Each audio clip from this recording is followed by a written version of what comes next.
Mga kabayan, nandito tayo kila Kuya Joel. Ito yung update natin mga kababayan sa nangyaring problema. Ano nga ba naging desisyon po dito? Sila po ba ay paalisin na dito sa lugar na ito? Kuya Joel, kasi nga maraming dumating talaga na balita sa akin. Lingid sa aking kaalaman, yung mga anak mo, kapag kaharap ko, mababait sila. Ikaw, Jinjin, Elvera, ikaw, lalo na ikaw, nag-aaral ka na, grade 6 ka na, meron ka ng isip. Wala ba kayong awa sa tatay nyo? Ha? Wala kayong awa? May awa. Naawa kayo sa kanya? Ikaw, May awa. naawa ka sa kanya? Eh bakit ayun yung tulungan? Si papa nyo, may respeto ba kayo kay tatay nyo? Meron kayo respeto? Oo. Ha? Oo. Eh bakit sinisigaw-sigawan nyo lang itong tatay nyo? Lalo na ikaw, Jinjin. Ha? Ayaw namin na ng ganon. Ayaw namin ng batang ganon. Dapat magkaroon kayo ng respeto lalo sa tatay nyo.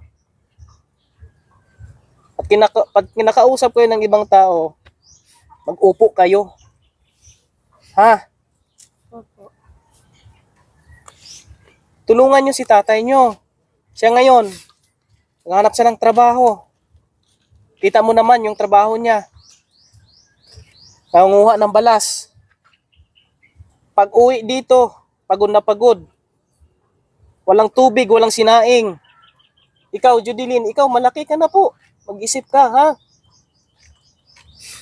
Dapat ikaw yung makakatulong kay papa mo kasi ikaw yung malaki. Ikaw yung makaturo sa kanila, sa mga kapatid mo. Pero hindi. Ang nangyayari, hindi maganda eh. Tulad niyan, nangyari ito. Muntik kang magkaroon ng disgrasya dito. Nandito ka, pero wala kang pakialam. Di ba? Maawa kay tatay ninyo. Paano kung wala na si tatay ninyo? Sinong magpapakain sa inyo? Sinong mag-aalaga sa inyo? Sinong sasama sa inyo? Si tatay nyo ginagawa lahat. Nagiging inatay na. Ina na, tatay pa. O kuya? Gani. Nag-usap kami ng mayari dito.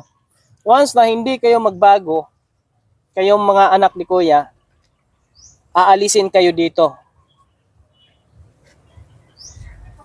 Saan kayo titira ngayon?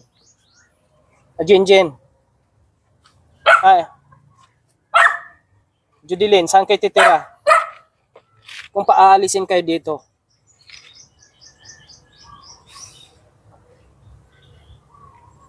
Sana magbago kayo. Ha? Pakinggan yung sinasabi ni Kuya Raymond bilang kuya nyo. Opo. Huwag nyong sigaw-sigawan si papa nyo. Opo. Huwag kayong mag-aaway na magkakapatid. Mag-isip kayo ng mabuti, mag-isip ng maayos. Maglinis sa loob ng bahay, magligpit. Linisin yung paligid.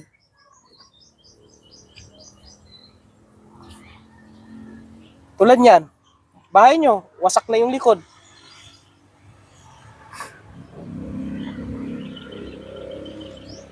Ito dapat, ikaw Jod, saka ikaw Jen, may isip na pwedeng makatulong kila papa mo.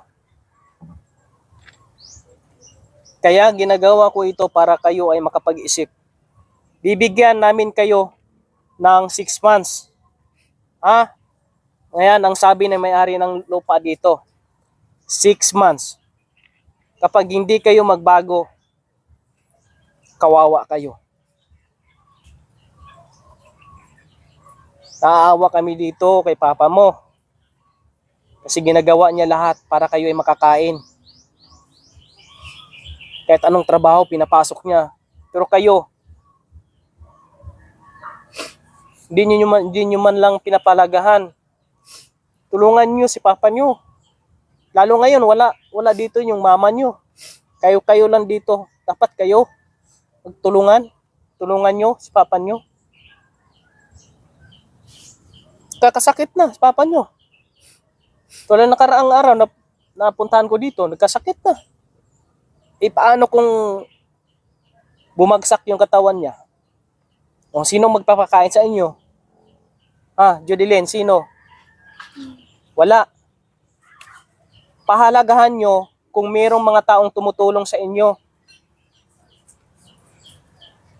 Ayaw ko ng bata, ayaw ko ng taong na kapag kaharap, mabait. Pero pag wala na pala ako, salbahe. Ayaw ko ng batang ganon. Jinjen, ikaw, sobra ka daw lumalaban ka kay papa mo. Sigawan mo lang papa mo. Kuya, anong sasabihin mo sa mga anak mo? Pirmi ko naman sila anuhan nga magbulig sa trabaho adlaw aga bugtaw manilig ganitan tapos Ang sa akin naman dito, magkaroon sila ng respeto sa iyo. oh Bilang ama, dapat sila ang susunod sa iyo. Hindi yung ikaw ang susunod sa kanila. Tama. Kasi kung tayo ang susunod sa kanila, paano? Paano sila mailagay sa maayos na kalagayan? Paano maituwid yung mga mali nila? Ito tandaan nyo po ito. Kapag hindi kayo magbago daw, dadalhin kayo sa DSWD. Kung maiiwan dito si papa nyo, o saan kayo, sa DSWD kayo, alam nyo ang gagawin nyo doon. Mas mahirap ang buhay doon. Hindi kayo makakalabas. Hindi kayo makapagusto ng gusto nyo. Kaya magbago kayo, Payo ko lang yon. Gusto ko lang na matulungan kayo maituwid, natulungan na namin kayong mabigyan ng maayos na sitwasyon. Ngayon, tutulungan namin kayong maituwid yung mga nakaugalian nyo na hindi maganda. Jinjen? Klaro? Klaro. Kasi ikaw, grade 6 ka na graduating ka na. Dapat ang pag-iisip mo, maayos na. Ikaw na yung, pangalawang magdadala sa mga kapatid mo kung ano yung mabuti, kung ano yung hindi mabuti. Jod. Sana Jod, magbago ka na Jod. Tulungan mo yung mga kapatid mo, tulungan mo si papa mo. Wag tayo yung bang parang walang pakialam.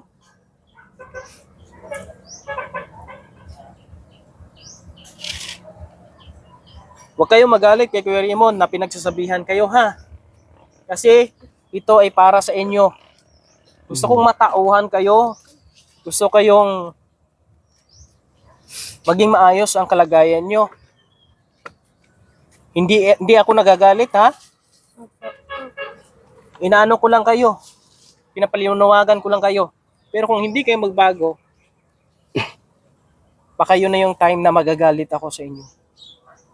At hindi ko na kayo bibisitahin. Paano kung ang may-ari na mismo ang magpaalis dito sa inyo? Paano kayo ngayon? Kami ni ate ang may-ari ng lupa. Naawa kami sa tatay ninyo. Paalala ko lang sa inyo Magbago po tayo. Ganitong gagawin nyo. Pag walang pasok, mag-aral, mag-review ng mga assignment. Pagkatapos, maglinis sa bahay, magligpit ng mga kalat sa loob ng bahay, i-arrange yung mga gamit ng maayos na hindi po makalat, lalo na ikaw, kasi ikaw laging naiiwan dito. Magbago ka, Jodilyn.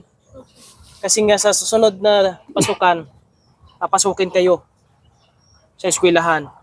Kailangan mo nang ibahin mo na yung nakaugalian mo. maibsa naman yung ano, nararamdaman ni Kuya. Yan lang po, Kuya. Tulungan mo rin yung mga anak mo na baguhin yung kanilang nakaugalian. Gamitin natin pagiging tatay natin. Dalawa ng ano mo eh. Nanay, tatay, inatay. Ina, na, tatay, at tatay pa. Oh. Kaya kailangan mong gamitin yan para ho disiplinahin sila, para ho ay makontrol mo yung anak mo. Kahit na iwanan mo sila dito, nagtatrabaho ka, at least kapag nakontrol mo na sila, kampante ka na kasi alam na nila yung gagawin nila. Yan. No, pag uwi mo, meron kang makakain. Wala ka ng problemahin. Kasi ikaw yung naghahanap buhay. Yan ang paalala ko sa inyo. Kapag umuwi si papa nyo, galing sa trabaho, ikaw, nandito ka naman, mag-prepare ka na. Dapat prepare ka na. Oo, magsaing. Kapag walang tubig, kuha ka ng tubig. Yun naman ang pinaka-gagawin mo, Judylen. Hindi na puro cellphone. Magkakasunog na kayo dito. Cellphone ka pa rin. Kaya nga, tatanggalin na po itong kurente. Ha? Tatanggalin na po yan. Ang gagamitin dito solar para ma-stop muna kayo sa pagsi-cellphone. Kasi ang pagsi-cellphone yun yung nakakapagbigay ng katamaran sa mga bata eh. Tulad kanina, kahit na nasusunog na kayo dito, nagsi-cellphone pa rin dun sa loob. Hindi niya nakikita na mabuti na lang hindi ito kahoy. Kung kahoy ini, sunog na yung bahay nyo. Sunog na. Mag-reflex. Sus. Yan lang po, no? Kuya, sabi ni ate, bigyan kayo ng pangalawang pagkakataon. Pag mangyari po ulit na hindi kayo magbago, wala na. Sorry na daw. Paalisin kayo dito. Isipin nyo naman kung saan kayo matutulog kung paalisin na kayo. Nag-iisip kayo palagi. No? Nag-iisip kayo palagi. Kailangan nyo talaga na magbagong gawi. Iba na itong ano nyo ngayon, yung kinalagyan niya ngayon. Kasi kung hindi kayo magbago, doon na kayo sa bukid titira. Para ho ay walang perwisyo, walang madadamay. Kung ano mang gawin nyo, pag gusto kayo doon. Pero dito hindi. No, may mga kapitbahay tayo dito, iwasan natin na gumawa tayo ng hindi maganda kasi may mga kakita at mayroong maaapektuhan. Sino mas maapektuhan? Kayo. Di ba, Kuya Joel? Tatay niyong kawawa. Paano niya kayo dalhin? Sana magbago. Asahan ko yan. Magsilip-silip ako dito palagi. Sana magbago na. Huwag niyo sige. Ikaw, Jinjin, ha? Nakita ng kapitbahay ni Kuya Rene na lagi mo lang itong sinisigawan yung papa mo. Lumalaban ka. Hindi maganda yan. Yung pagkakilala ko pa naman sa'yo is mabait na bata. Tahimik. Pero nalaman ko ganun ka pala kay papa mo. Magbago ka na. Di pa huli ang lahat. Yan lang po mga kababayan, no? Kaya ikaw na bahala. Talagang kailangan na talaga natin gawin to para sa kanila. Para matanda sila. Para tumanda naman po sila. Si Kuya Raymond, hindi masama ha? Hindi masama. Opo. Baka sumama loob nyo sa akin na pinagsabihan ko kayo. Si Kuya Raymond ay mabait sa taong mabait. Mabuti ako sa taong mabuti. Kaya magpakabuti kayo para maraming tutulong sa inyo. Kasi kung hindi kayo magpakabuti, ang mga tumutulong sa inyo ay mawawala ng gana. Tama po, Kuya? Oo, tama. Wala ging gana kaya gitulungan tamaran man. Oo, tamad eh. Pero kung ang tinulungan, nakikita namin na nagsusumikap din, mas ganahan kaming tumulong. Kasi nga gumagawa ng paraan din. Hindi lang sila umaasa sa tulong. Hindi gumagawa sila ng paraan. Mm. Nakuha mo, Jod? Asan lang ka? Kapag may tumutulong sa inyo, tulungan nyo rin yung sarili nyo na magbago. Ha? Nandito si Kuya Ren, gagabay sa inyo. Pero kung hindi kayo magbago, nasa inyo na yon. Aalis ako.